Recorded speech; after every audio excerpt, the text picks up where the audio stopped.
COP, iqlim dəyişikliyi, nə bilim, BMT, MT, bu nə deyə bizdə keçirilir? Heç başa düşmək olmur ki, MT-nin kimi tuturlar yenə, bu nə dəyişikliyidir? Azərbaycanda niyə keçirilir? Deməli, indi açıqlayacağam, sadə bir dənə məsələ gətirəcəm, paylaşasınız, kim başa düşmür, hamısı başa düşəcəkdir. Nədir, nə tədbirdir keçirilir ölkəmizdə? COP29 nə demək? Sadə dildə. Deməli, insanlıq yaranandan, lap belə bizim eradan əvvəllər insanlar rahat bir yaşayışı yer axtarıb, yer tapandan sonra özünü qorumağa çalışıb, gah heyvanlardan, gah elə insanların özündən. Ona görə də müəyyən tədbirlər görüblər, həmişə tədbirli olurlar. Məsələn, insanlar biliyorsun yaşadığı yerdə başqa insanlar onlara hücum eləyirdi. İstənilən təhlükədən təbii olaraq insanın öz instinkti var, özünü qorumaq istəyir. Deməli, bir müddət keçəndən sonra, məsələn, belə insanlarda görüblər, əsas təhlükə insandan gəlir. Sərhədlər yaranıb, ordular yaranıb. Bunlar haradasa müəyyən dərəcədə özünü qorumuş olurlar, pusqu qoyurlar, təhlükə gələndə bilirlər də.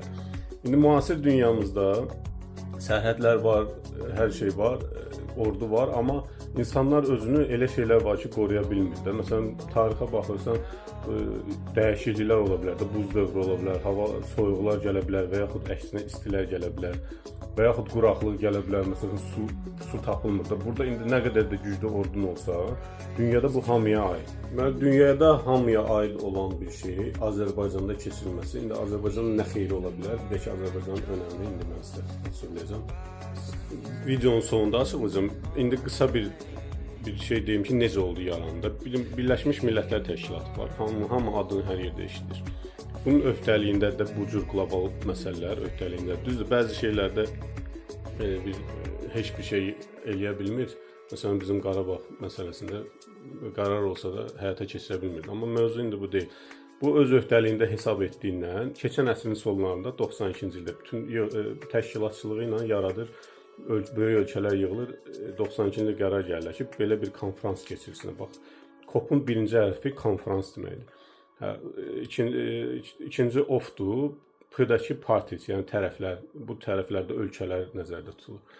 Yığılırlar, konfrans keçirlər, özlərinin iqlimin dəyişikliyindən, məsələn, soyuq, isti və yaxud quraqlıq, başqa problemlər, hansı ki, kosmosdan gələn problemlər ola bilər, hamısı hamıya təsir edir. Ona görə yığılıblar. 95-ci ildə birinci COP olub. COP 1 qoyublar adını. İndi Azərbaycanda 29-cudur. Ona görə də 29 qoyublar. İndi mən sizə əsas məsələni deyirəm. Azərbaycana olan xeyri, bir də ki, önəmli. Bax, elə belə xəritənin qabağında durmamışam.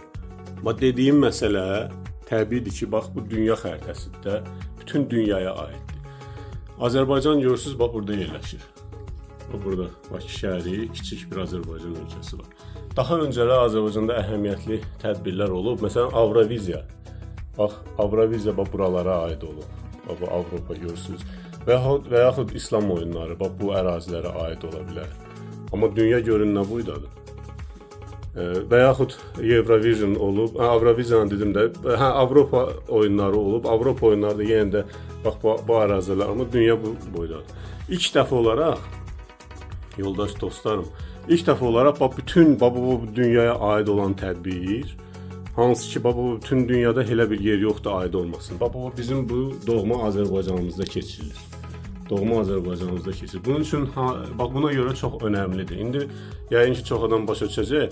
Amma videonun sonunda belə bir önəmli şey demək istəyirəm. Burada keçirilən, yəni İslam oyunları, Avropa oyunları, hansı ki, Azərbaycana, mən şəxsən öz fikrimdə elə bilirəm ki, bizim burada balaca Qarabağ torpağımız var idi. Həm onun qaytarılmasında böyük rol olub, həm də ki, ölkə gözəlləşib də, indi nə qədər də olsa hər yeri təmir edirlər, düzəldirlər. İndi görün, bu bütün dünya əhəmiyyətli tədbirdə, hansı ki, məsəl üçün, çox adam başa düşmür də, balaca bu Azərbaycanda keçirilməyin gözləyə yaxın illərdə Azərbaycanın nə cür xeyri olacaq. Hamıya xoş həyat arzulayıram, sağ olun.